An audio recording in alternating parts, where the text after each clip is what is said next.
Oh yeah, oh yeah. What's up with it, people? Assalamu alaikum, shalom, hotep. Power to my people that is scattered all over the four corners of this planet we call Earth. This is your boy Azakar, bringing you that heat straight out the furnace. You feel me? Yo, man. Just do me a favor, y'all. Y'all like this video? Share and subscribe. Hit the notification bell. You get notified every time I drop any type of content, man. Yeah.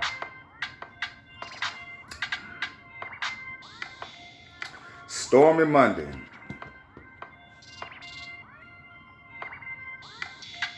Yep. Stormy Monday, man. You know, it's so much going on in this world. And that it just seems like it's unbelievable. Everything just changed in the snap of an eye. A twinkle of an eye. Yeah. We're just facing a hard time right now. You got pastors asking for money, knowing people don't have. Some people ain't got their money. Like me, I ain't got my STEM. No, I could use it, you know what I'm saying? All right, but that's another story for here and there, man. I did a video early on this week. I was talking about Tony Spell. I want to say it was a couple of days ago. Asked for $1,200 from their parishioners. What's up with that, man? That's mighty bold, knowing you can get 501c, was it C3? It's tax-free money, man. And you asking for the people to give you $1,200? Yet you gotta go pick up buses to pick these people up? The nerve. The nerve of some people. Wow. Well, Louisiana pastor grilled for CNN hosts for asking poor parishioners to hand over their stimulus money in a fiery interview. Wow. Well, the Louisiana pastor who has been busting in parishioners for Sunday service despite concerns over spearheading the COVID-19 virus, put on the spot on Sunday morning by CNN's Victor Blackwell for asking those same church members to hand over $1,200 stimulus checks despite the fact that many of them are poor. Poor people. And that's what the church like to do. It like to piggyback off the poor. At least Elijah Muhammad was doing something with the money and people could use it. You know? This shit right here, man, it's sickening. You using the name of God to justify your means. Yeah, but the brother from CNN, he did a man, and I'm gonna play this audio. Let me know what y'all think about it, and leave me some comments and let me know how these preachers, man, they're not doing the work of God. Sorry. Let's listen to this shit. Religious services is now asking you to donate your stimulus check. Pastor Tony Spell was hit with a summons for violating the state's order banning gatherings. Here's a clip from when the two of us spoke. This was 2 weeks ago, just before Palm Sunday. 2 weeks ago. But Pastor, let me ask you this. If you believe the science, and I assume you are pro-life, is that correct? I am pro-life. How is this a pro-life stance to put people in jeopardy of contracting a disease, getting a virus that has no treatment, no cure, often has no symptoms, and has killed more than 8,400 people, 8,500 people this morning in our country in 5 weeks? My response to that is people's hope is in the house of God. If they do contract the virus, if they have fears of the virus, the church is more essential now than ever to pray with people, to let them know there is a balm in Gilead. Back with me now, Pastor Tony Spell of Life Tabernacle Church. Pastor, welcome back. Thank you, Victor, for having us on this morning. Yeah, I'm going to hold up on your challenge in a moment, but first, that was on Saturday, right before Palm Sunday. And since then, your local attorney, who was one of more than 1,000 who attended the Palm Sunday service, he has now contracted coronavirus and is in the hospital. His wife did not attend, but she is also tested positive. 78-year-old Harold Aurelion, he died Wednesday. The local coroner's office says he died of COVID-19. And the reports are that he attended your services too. Did he attend services? Was he a member there, Mr. Aurelion?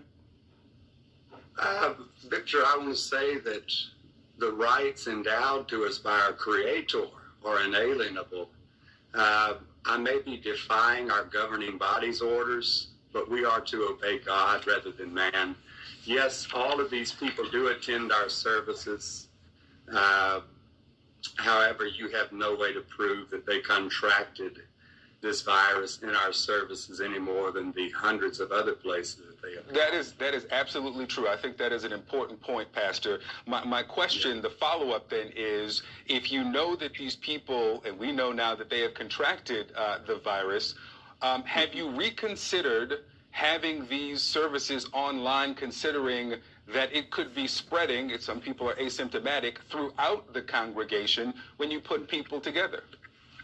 We have not reconsidered, Victor. In fact, Easter Sunday, I had 16 different states represented in our Easter Sunday morning service in the congregation. Actually, people are coming out in more numbers to worship freely because they're seeing that this is such a false balance in our nation. It seems to me like everything is open except for the church right now. Everything is... That's not true. Yes. Not everything is open except for the church. But I want to ask you, for people who, the pastors around the country who are having these tele-worship services, they are able to relay the message, to relay the gospel. Why can't you? We cannot, because the Word of God commands us to assemble together. And it is discrimination for me to get on this screen and try. Now, what if Louis Farrakhan would have been like, hey, y'all come on to the mosque. Fuck what the, what's the name said. We believe in God, Allah. We're going to do what we're going to do. Man, is that, man. Boy, y'all know what happened to Granddaddy, man. That's why I know this is just full of bullshit, man. Full of it. Continue. Try to reach the people who do not have the ability to watch me on a screen. That is, if anybody should be up in arms, it ought to be the civil rights movement, who are asking me to discriminate against my poorer congregation who do not have internet. They cannot watch me on a phone. We pick them up. We're going to run 27 buses this morning, pick them up and bring them to church, feed them a meal, and then we're going to have a worship service. This is the only way we can operate. You talk about your poor members, your 27 buses you send around. Let me ask you about what you're starting today. A tough time for so many people, 22 million people newly unemployed. You talk about how needy some members of your congregation are, and this is what you're launching today. Let's play a clip from your video online. Number one, April the 19th, 2020, it begins. Rule number 2, donate your stimulus money. Rule number 3, donate it to evangelists, North American evangelists who haven't had an offering in a month, missionaries who haven't had an offering in a month. If you don't have a church, give through my website. You're now asking people who you know in your congregation who don't have much, who can't even get to you without you going to pick them up, to hand over the $1,200 stimulus check. Why? The Pastor Spell Stimulus Challenge is to help people who do not get stimuluses, such as evangelists and missionaries. So this morning, these evangelists and foreign missionaries who have not had payroll in 5 weeks now will be in my service this morning, where we will give them a large cash offering. You know, Victor, but Pastor, hold on, Pastor, because nonprofits and faith-based ministries can apply for the Paycheck Protection Program.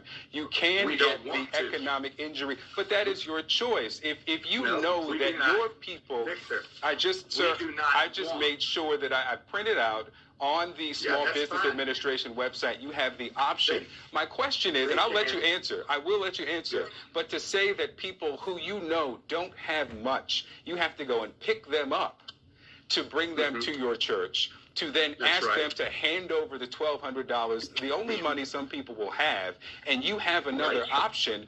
Why not give that money to them? And why isn't this a time for the church to give to those who do not have? We are giving to those who do not have. Number one, I said this is a challenge. We are challenging you, if you can, give your stimulus package to evangelists and missionaries. Well, that is some shit. The stimulus package. They don't file taxes the way you and I do, Victor. Number one. Secondly, we are giving to those people who are the most needy. Okay? We are giving to them, and we do not want SBA loans. We don't want the government to give us a dime.